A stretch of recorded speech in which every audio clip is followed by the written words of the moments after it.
नमस्कार, स्वागत है आपका। खबर विशेष देख रहे हैं आप। मैं हूं आपके साथ शफान अंसारी। खबर विशेष में आज 3 अहम मुद्दों पर चर्चा करेंगे। पहली खबर गायत्री प्रजापति से जुड़ी है। बीते 4 सितंबर को ही गायत्री प्रजापति को रेप केस में जमानत मिली, लेकिन एक बार फिर गिरफ्तार करके जेल भेजे गए हैं। खबर विशेष में दूसरी खबर रहेगी यूपी पुलिस से जुड़ी, जहां सरकार ने पुलिस को चुस्त बनाने की मुहिम छेड़ दी है। 50 की उम्र पार कर चुके सिपाही से लेकर इंस्पेक्टर पद तक के लिए पुलिस कर्मियों की स्क्रीनिंग होगी। स्क्रीनिंग के बाद जो पुलिसकर्मी अक्षम पाए जाएंगे उन्हें सेवानिवृत्त कर दिया जाएगा। तीसरी खबर आपको बताएं गाजियाबाद से रहेगी, जहां पर गाजियाबाद में जल निगम के अधिकारियों और ठेकेदारों पर 6 करोड़ 40 लाख रुपए के बंदर बाट करने का आरोप लग रहा है। क्या है सरकार का एक्शन प्लान, विस्तार से आपको बताएंगे।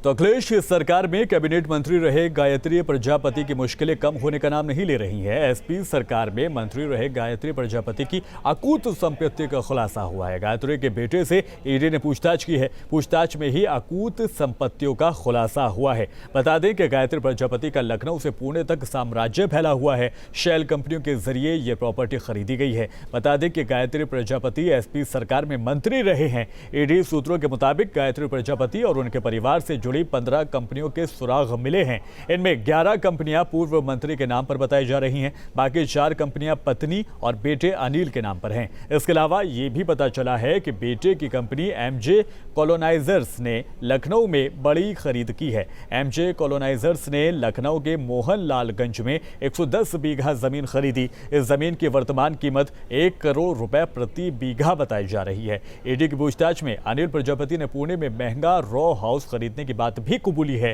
गायत्री प्रजापति समाजवादी पार्टी सरकार में खनन मंत्री रहे थे। ईडी राज्य के कई जिलों में हुए खनन घोटाले से जुड़े मामलों की जांच कर रही है। कुछ दिन पहले ही पूर्व मंत्री रेप केस में जमानत पर रिहा होकर बाहर आए थे और इसी बीच पीड़िता के वकील ने गायत्री प्रजापति के खिलाफ एक और एफआईआर दर्ज करा दी और कोर्ट ने उन्हें 14 दिन की न्यायिक हिरासत में भेज दिया।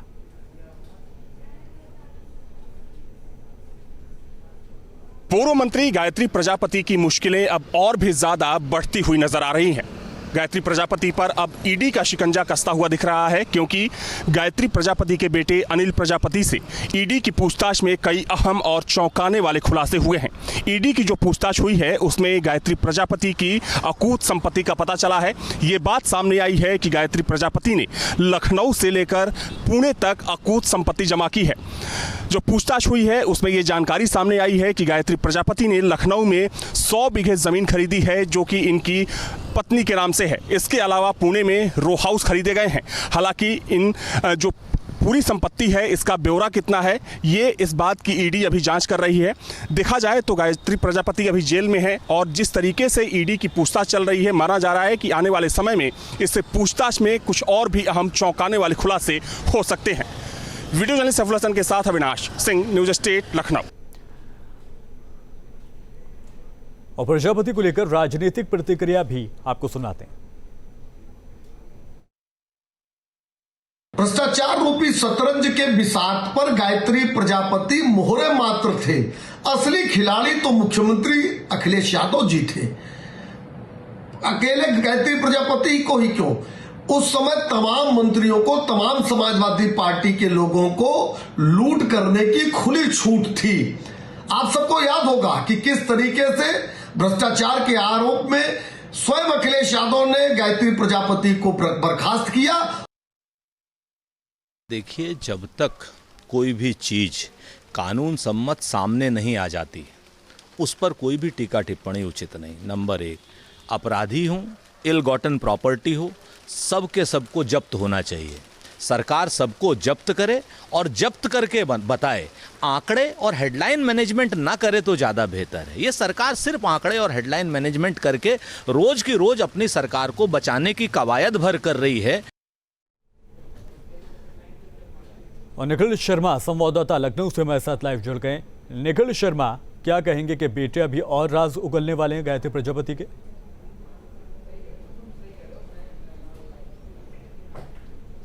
मुश्किलें अभी और बढ़ने वाली है। प्राथमिक तौर पर ईडी की पूछताछ में जिस तरह से संपत्तियों का खुलासा हुआ है, उससे ये बात साफ हो गया कि खनन घोटाले में लंबा खेल हुआ है और जिसमें गायत्री प्रसाद प्रजापति का भी पूरा हाथ रहा है, उनके परिवार के लोगों का भी पूरा हाथ रहा है और इसी बात की जांच ईडी लगातार कर रही है। गायत्री प्रसाद प्रजापति बड़ी मुश्किलों के बाद जेल से बाहर आए थे और ठीक 2 ही दिन बाद उन्हें फिर दोबारा जेल वापस जाना पड़ा। तो ऐसे में एक तरफ जहां वो एक रेप का मुकदमा उसमें परेशान है, उसमें फंसे हुए हैं, तो दूसरी तरफ जो ईडी की जांच चल रही है ये भी उनके लिए आने वाले समय में मुश्किलें और बढ़ाएंगी। जब कोर्ट से ज़मानत मिली थी गायत्री प्रसाद प्रजापति को तो माना जा रहा था कि अब धीरे धीरे दबाव कम होगा, लेकिन 2 दिन बाद ही उनके खिलाफ एक और मामला दर्ज हुआ और वो फिर जेल चले गए। अब उनके बेटे से पूछताछ हो रही है, ईडी उनके बेटे से पूछताछ की है। प्राथमिक पूछताछ में इतना बड़ा ये खाका निकल कर आया है कि कहाँ कहाँ संपत्तियाँ हैं, कितने करोड़ की संपत्तियाँ हैं। इसके बाद गायत्री से भी इस पूरे मामले में पूछताछ करेगी ईडी, उनकी पत्नी से भी पूछताछ करेगी। तो अभी ये जो दायरा है वो और बढ़ेगा और निश्चित तौर पर जैसे जैसे पूछताछ ईडी की होगी और संपत्तियों के बारे में खुलासा होगा, चूँकि ये माना जाता रहा है कि खनन विभाग एक ऐसा विभाग है उत्तर प्रदेश में जिसमें भ्रष्टाचार की अकूट संभावनाएं होती हैं और जो भी उस विभाग का मंत्री होता है या वहाँ का उस विभाग का अधिकारी होता है उसके पास भी अकूट संभावनाएं होती हैं कि इस पूरे मामले में किस तरह से घोटाला किया जाए, किस तरह से फर्जी टेंडर किए जाएँ, कम दामों में खरीद और कम दामों में बिक्री और खरीद दिखाई जाए। तो ऐसे तमाम सवाल हरदम खड़े होते रहे खनन विभाग पर। तो गायत्री प्रसाद प्रजापति जब खनन विभाग उनके पास मिला तभी से कवायद लगाई जा रही थी कि इतना आसान नहीं होगा इस विभाग को चला पाना, चूँकि लगातार राजनीतिक दबाव भी रहता है। खनन डिपार्टमेंट को सब बहुत महत्वपूर्ण विभाग मानते हैं। तो गायत्री प्रसाद प्रजापति ने भी तमाम गड़बड़ियाँ की हैं जिसके आधार पर उनकी संपत्तियों में इजाफा हुआ और अब ईडी उसकी जांच कर रही है। इस जांच में ये दायरा भी बढ़ेगा, परिवार के साथ और भी लोग उनके जो दोस्त मित्र हैं उनसे भी पूछताछ होगी, क्योंकि लगातार कई कंपनियां बनाने की बात सामने आई है। इसमें ये माना जा रहा 10 से 11 कंपनी गायत्री प्रसाद प्रजापति के नाम है, उनके परिवार के नाम है। ये प्राथमिक पूछताछ है, अभी और पूछताछ होगी तो और ज़्यादा खुलासे होंगे। तो अब कम से कम गायत्री की मुश्किलें बढ़ेंगी ही, कम होने वाली नहीं हैं। जी बिल्कुल निखिल शर्मा, और ऐसे में सवाल ये भी कि समाजवादी पार्टी इस पर कुछ बोल पा रही है या नहीं, क्योंकि मौजूदा दौर में तो लगातार एक्टिव दिखाई देती है। योगी सरकार में जंगल राज भी दिखाई देता है, क्राइम का ग्राफ बढ़ता भी दिखाई देता है। उनकी सरकार में उनकी नाक के नीचे कैबिनेट मंत्री ये सब कर रहे थे, उनको इस बात की भनक नहीं लगी? बिल्कुल गले की फांस बन गया समाजवादी पार्टी के लिए और शायद यही वजह है कि समाजवादी पार्टी का कोई भी नेता इस पर बात करने को तैयार नहीं। यानी गायत्री का मामला सुनते ही लोग फ़ोन काट देते हैं और कैमरे पे नहीं आते। उसकी सबसे बड़ी वजह यह है कि गायत्री प्रसाद प्रजापति पर अखिलेश यादव का विशेष हाथ था। ये माना जाता है कि वो बहुत मजबूत थे। गायत्री प्रसाद प्रजापति अखिलेश यादव के बेहद करीबी लोगों में से थे, इसीलिए बहुत कम समय में उन्होंने विधायक से लेकर कैबिनेट मंत्री का सफ़र किया और उसके बाद खनन जैसे विभाग का जो है वो सफ़र तय किया। तो ये बहुत महत्वपूर्ण माना जाता है कि समाजवादी पार्टी के और सपा मुखिया के कितने करीबी रहे हैं और इसी से इस बात का आप कवायद लगा सकते हैं कि जब कोई मजबूत हो इतना पार्टी में, उसके पास इस तरह का विभाग हो तो उसके लिए मुश्किल हो जाता है कि इस तरह की गतिविधियों में वो ना जाए। तो गायत्री प्रसाद प्रजापति भी अपने आप को संभाल नहीं पाए और तमाम घोटालों में उनका नाम आया, तमाम खनन पट्टों में अवैध तरीके से उनका नाम आया और यही वजह है कि उनकी संपत्तियों में भी धीरे धीरे इजाफा होने लगा और अब ईडी का शिकंजा जैसे जैसे कस रहा है और सारी चीज़ें सामने आ जाएंगी, गायत्री की मुश्किलें और बढ़ने वाली हैं। निखिल, जिस तरह से गायत्री की मुश्किलें बढ़ रही हैं, क्या कयास लगाए जा सकते हैं कि आसपास के नेताओं पर भी कहीं ना कहीं परेशानी बढ़ सकती है? फिलहाल बहुत शुक्रिया निखिल इस तमाम जानकारी के लिए।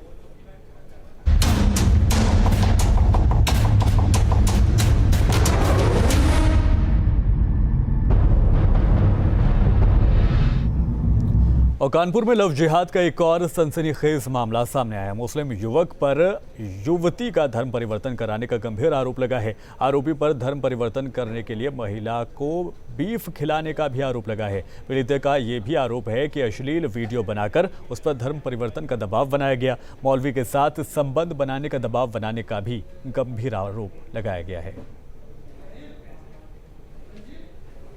मुझे एक लड़के ने अपना नाम सचिन शर्मा बताकर मतलब मुझसे बातचीत स्टार्ट की थी और उस लड़के से मेरा अफेयर स्टार्ट हुआ था 2013 में। फिर वो लड़का भला फुसलाकर मुझे 2014 में नोएडा ले गया। सेक्टर 63 में उसने मुझे रखा, जिस एरिया में रखा वो मुंडन एरिया था।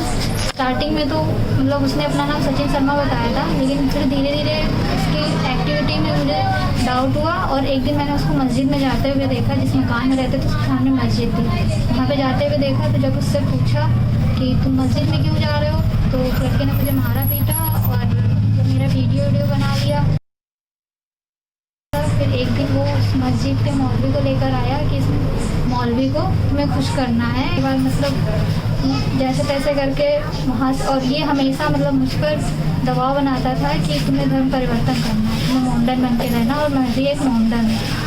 तो इस बात से मतलब मुझे काफ़ी शौक लगा। फिर कुछ टाइम बाद मैंने जैसे तैसे करके कानपुर अपने भाग आई, वापस अपनी फैमिली के साथ में रहने लगी। फिर ये लड़का वापस से वहाँ 1.5-2 साल बाद फिर से मेरे कांटेक्ट में आया।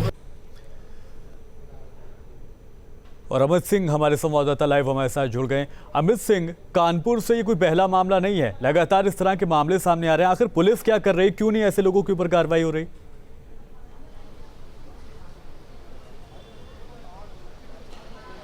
देखिए, अगर हम कानपुर की बात करें तो पिछले 21 दिन के अंदर करीब 1 दर्जन मामले इस तरह के सामने आ गए हैं, और लगातार मामले की गंभीरता को देखते हुए आज ही मोहित अग्रवाल के आदेश पर करीब एक SIT बनाई गई है जो कि 8 सदस्यीय है। SP साउथ दीपक भूकर इनकी निगरानी में ये SIT बनाई गई है।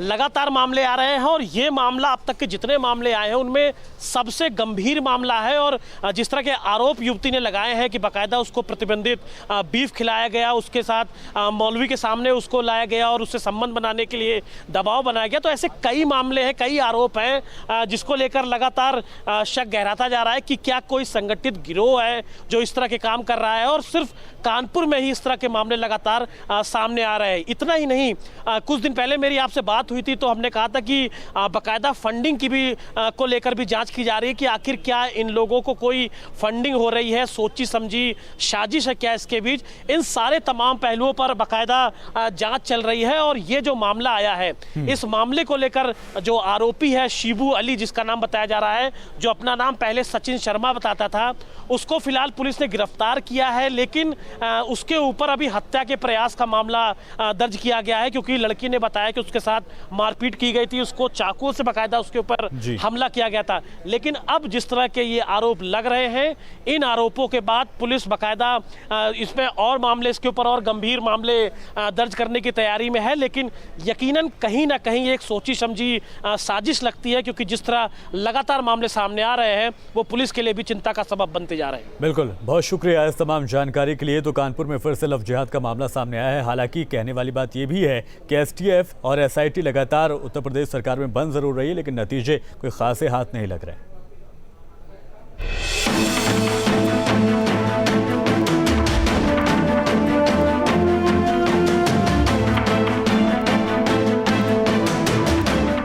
और सीएम योगी आदित्यनाथ की हिदायत के बाद पुलिस महकमे ने 50 से ज्यादा उम्र के कर्मियों को अनिवार्य रिटायरमेंट दिए जाने के लिए कागजी कार्रवाई अब शुरू कर दी है। DGP हेडक्वार्टर ने सभी जोन के ADG लखनऊ और नोएडा पुलिस कमिश्नर को इस संबंध में खत लिखा है, जिसके मुताबिक 31 मार्च 2020 को 50 साल की उम्र पूरी कर चुके पुलिस कर्मियों की स्क्रीनिंग कराए जाने की हिदायत दी गई है। 50 की उम्र पार कर चुके सिपाही से लेकर इंस्पेक्टर ओहदे तक के सभी पुलिस कर्मियों की स्क्रीनिंग की जाएगी। स्क्रीनिंग में फेल होने वालों को अनिवार्य रिटायरमेंट दिया जाएगा।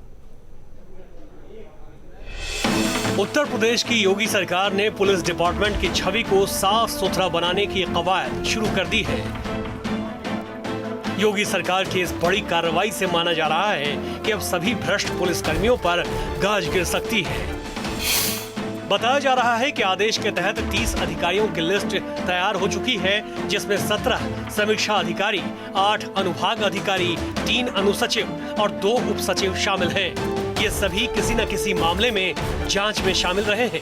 DGP मुख्यालय से पत्र जारी कर कहा गया है कि 50 साल से ज्यादा उम्र वालों की स्क्रीनिंग की जाएगी। स्क्रीनिंग में फेल होने वाले अधिकारियों को जबरन रिटायर किया जा सकता है।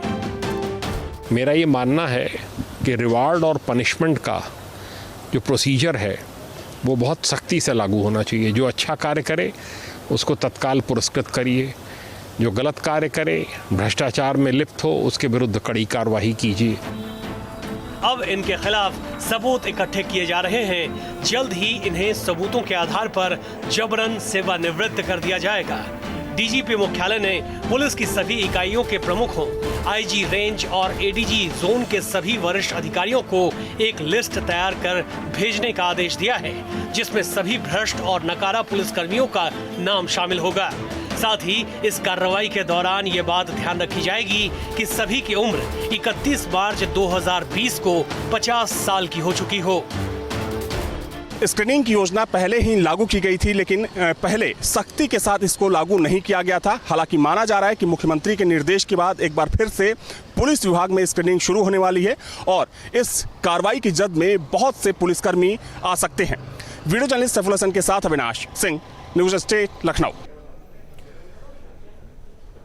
उस पर बात करने के लिए हमारे साथ खास मेहमान सूर्य कुमार शुक्ला, पूर्व डीजी उत्तर प्रदेश से जुड़ गए हैं। स्वागत है सूर्य कुमार शुक्ला साहब आपका।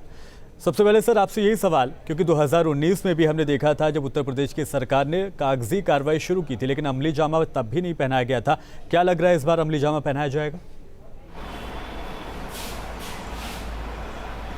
बिल्कुल भाई साहब, मुझे पूरा विश्वास है कि जिस प्रकार की समस्याएं पब्लिक लाइफ में निकल रही हैं कि कहीं पर रिश्वत लेने की शिकायत उठ रही है, कहीं पर जनता से दुर्व्यवहार करने की शिकायत उठ रही है, कहीं पर शराब पी करके बदतमीजी करने के प्रकरण आ रहे हैं, तो ऐसी स्थिति में ये जो कंपलसरी रिटायरमेंट का प्रोविजन है शासनादेश के द्वारा कि जिसमें 50 साल से ऊपर के अधिकारी कर्मचारी, उनका कैरेक्टर रोल देखा जाता है, उनकी सर्विस की बुक देखी जाती है और उसके आधार पर जिनकी सत्यनिष्ठा संदिग्ध होती है पिछले 3 सालों में और जिनके कम से कम 2 बार जिनको दंडित किया जा चुका है, बैड एंट्री मिल चुकी हैं, ऐसे कर्मचारियों अधिकारियों को छांटा जाता है और छांटकर उनको अनिवार्य रूप से सेवानिवृत्त कर दिया जाता है।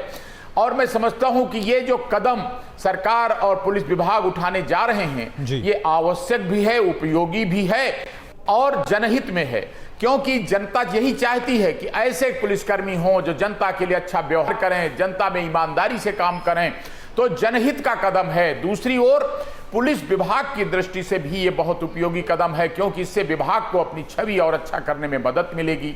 जो गड़बड़ पुलिसकर्मी हैं उनको बाहर कर देंगे, जो अच्छे पुलिसकर्मी हैं इससे वो भी डर के काम करेंगे कि अरे भाई अगर ठीक से नहीं काम करोगे तो 50 साल के होते ही सर्विस से निकाल दिए जाओगे। और एक और असर पड़ेगा कि जो अच्छे कर्मचारी हैं उनको अच्छा प्रमोशन, अच्छे प्रोत्साहन दे करके विभाग को और अच्छा बनाया जा सकेगा। आप देखिए कि फौज में किस प्रकार से सीमित समय की नौकरी होती है, 15 साल, 20 साल, और जब आदमी अच्छा काम करता है तो प्रमोशन होता है, नहीं तो सेवानिवृत्त हो जाता है। तो फौज का अनुशासन इसीलिए और विभागों की तुलना में बेहतर होता है। तो ये शासन के लिए भी अच्छा कदम है कि इससे शासन के भी नेकनामी होगी पब्लिक में कि अच्छे कर्मचारी हैं, अच्छी सेवा दे रहे हैं। पुलिस विभाग की भी छवि अच्छी बनने की उम्मीद है और साथ ही जनता के लिए भी अच्छा काम है। अब रही बात जो पुलिसकर्मी इसके शिकार होंगे, यानी कि जिनको निकाला जाएगा, तो उनको भी पहले से अलर्ट हो जाएंगे कि हम दूसरा कोई काम धंधा करके अपना जीवन यापन करें ताकि जनता को न सताया जा सके। लोकतंत्र में जनता सर्वोपरि है, जनता के ही वोट से सरकार बनती है, तो जनता के सेवक के रूप में सारे ये लोक सेवक काम करें। धारा 311 जो भारतीय संविधान की है उसकी यही भावना है कि लोक सेवा के लिए ये लोक सेवक तैनात हुए हैं और ये प्राविधान भी कोई नया नहीं है, ये बहुत पहले का प्राविधान है कि साल में एक बार समीक्षा होगी सबकी चरित्र पंजिका की, सबके कार्य की, और उसके आधार पर यह निर्णय लिया जाएगा कि किसको रखा जाए किसको न रखा जाए। तो ये बहुत उपयोगी, आवश्यक एवं समय अनुकूल जनहित का कदम है। मैं इसकी प्रशंसा करता हूं और कहता हूं कि सभी पुलिस के अधिकारियों कर्मचारियों से अपील भी करता हूं कि भाई ऐसे ढंग से काम करो कि पूरा 60 साल तक अपनी नौकरी कर सको, जनता के साथ कहीं दुर्व्यवहार, बदतमीजी, गड़बड़ी ना करो। और जो लोग इस तरह करते हैं वो तैयार रहे मानसिक रूप से कि वो उनको छुट्टी कर दी जाएगी 50 साल की उम्र होते ही, और वो अपना खुद का कोई रोजी रोजगार करें ताकि जनता को परेशान न करें। और इसी बीच हमारे साथ हमारे संवाददाता अविनाश सिंह भी हमारे साथ जुड़े हैं। अविनाश सिंह, जमीन पर क्या दिखाई दे रहा है, हड़कंप है पुलिसकर्मियों में? देखिए शफान, जब प्रदेश में योगी सरकार आई थी तब इसे हर विभाग में लागू करने के लिए निर्देश जारी किया गया था और देखा जाए तो अब तक तकरीबन 3 साल में 350 से ज़्यादा जो अलग अलग विभागों के कर्मचारी अधिकारी हैं या तो उनको जबरन रिटायरमेंट दिया जा चुका है स्क्रीनिंग के आधार पर, या तो फिर उनको डिमोट किया गया है या फिर उनके खिलाफ कार्रवाई की गई है। जहाँ तक सवाल पुलिस विभाग का है तो पुलिस विभाग में इससे पहले भी तकरीबन 2 से 3 बार पत्र लिखे जा चुके हैं, लेकिन ये देखा गया है कि दूसरे विभागों की तुलना में पुलिस विभाग में इस नियम को लागू या तो नहीं किया गया इसमें, या इसमें ढिलाई बरती गई। लेकिन एक बार फिर से ये माना जा रहा है कि सीएम योगी के निर्देश पर डीजीपी मुख्यालय से ये पत्र जारी किया गया है। निश्चित तौर पर उन पुलिसकर्मियों के खिलाफ अब कड़ी कार्रवाई होने वाली है जिनका ट्रैक रिकॉर्ड अच्छा नहीं रहा है पीछे के समय में, या फिर जिनके ऊपर भ्रष्टाचार के आरोप लगे हैं। देखा जाए तो इसमें मूल्यांकन जो होगा, मूल्यांकन के कई आधार होंगे शफान, जिसमें देखा जाएगा कि जो भी पुलिसकर्मी होगा, चाहे वो कांस्टेबल हो या फिर इंस्पेक्टर हो, क्या उसका ट्रैक रिकॉर्ड कैसा रहा है पीछे। अगर जो उसका पिछले कार्यकाल की बात करें तो उसमें क्या उसके ऊपर भ्रष्टाचार के कोई आरोप लगे हैं या नहीं लगे हैं, तो इन तमाम चीजों को लेकर मूल्यांकन किया जाएगा। और एक बात बिल्कुल तय है शफान की इसकी जद में बहुत से पुलिसकर्मी आने वाले हैं, क्योंकि जब ये प्रक्रिया शुरू हुई थी सरकार में, और जैसा कि सूर्यप्रकाश शुक्ला जी बता रहे हैं कि ये कोई नया प्रावधान नहीं है, बल्कि मेरे ख्याल से जहां तक मुझे याद है तकरीबन ये नियमावली है 1985 की, और उसके बाद से ही इसको एक नियम के तौर पर लागू किया गया। लेकिन अलग अलग सरकारों में चूंकि हर 6 महीने एक साल के अंतराल पर मूल्यांकन की बात कही जाती है, लेकिन किसी भी सरकार में इस नियम को अक्षरशः पूर्णतया लागू नहीं किया गया, जिसकी वजह से तमाम खामियां सामने आई। जहां तक सवाल पुलिस विभाग का है तो बार बार ये सवाल खड़े होते हैं। थोड़ी सी कमी है। मैं एक सवाल सूर्य कुमार जी से करना चाहूंगा। सूर्य कुमार जी, ये चीज समझ आती है कि फिटनेस अगर आपके साथ है तो आप वर्दी के लिए बिल्कुल हिट हैं, लेकिन 50 साल की उम्र जो है सेहत के हिसाब से ठीक है, लेकिन जो भ्रष्टाचारी है सर उसकी तो मानसिकता वही रहती है। जो वो 25 साल की 30 साल की उम्र में कर रहा है वो तो 50 साल की उम्र में भी करता है। नहीं भाई साहब, इसमें कुछ जोड़ना चाहूंगा कि ज्यादातर अनुभव में देखने में यह आया है कि जब नए नए कर्मचारी भर्ती होते हैं तो आप देखेंगे बिल्कुल छरहरे बदन के, स्मार्ट और देखने में बिल्कुल ड्यूटी के लिए तंदुरुस्त, और ज्यादातर इस भावना को लेकर के आते हैं कि हम बढ़िया काम करेंगे, हम अच्छे काम करके जनता की सेवा करेंगे, नाम करेंगे।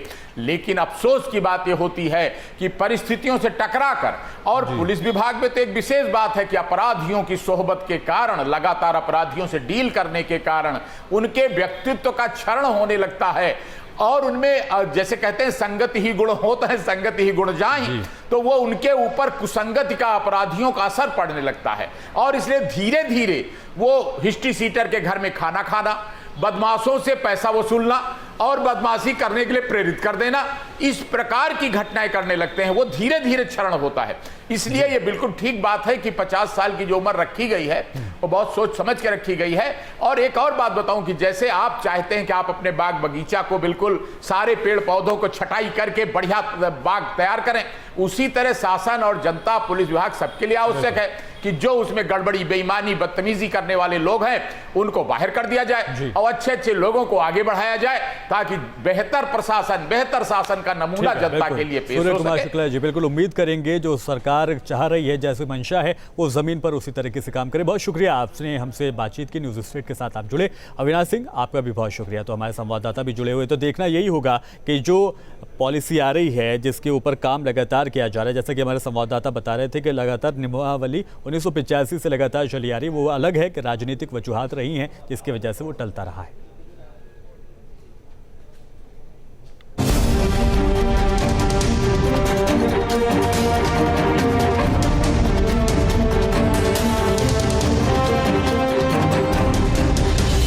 चलिए आगे बढ़ते हैं। गाजियाबाद की खबर आपको बताएं। गाजियाबाद नगर निगम के जलकल विभाग के ड्रूडाहेड़ा सीवर ट्रीटमेंट प्लांट के 4 रिएक्टरों के पुनर्गठन के नाम पर 6 करोड़ 39 लाख रुपए की धनराशि स्वीकृत हुई थी, जिसमें रिएक्टरों की मरम्मत, testing, commissioning, gas holder, gas burning और गैस यूटिलाइजेशन सिस्टम, इसके अलावा सीवेज स्लज सिस्टम और गैस क्विनर सिस्टम को दुरुस्त करने का काम शामिल था। लेकिन आरोप है कि ये सब किया गया, लेकिन सिर्फ कागजों पर। देखिए गाजियाबाद के रिपोर्टर हिमांशु शर्मा की ये खबर।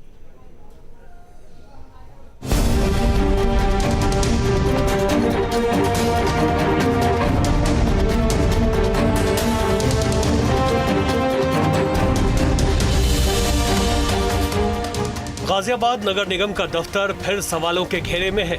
जल कल विभाग, जल निगम के अधिकारियों और ठेकेदारों पर 6 करोड़ 40 लाख रुपए के बंदरबांट करने का आरोप लग रहा है।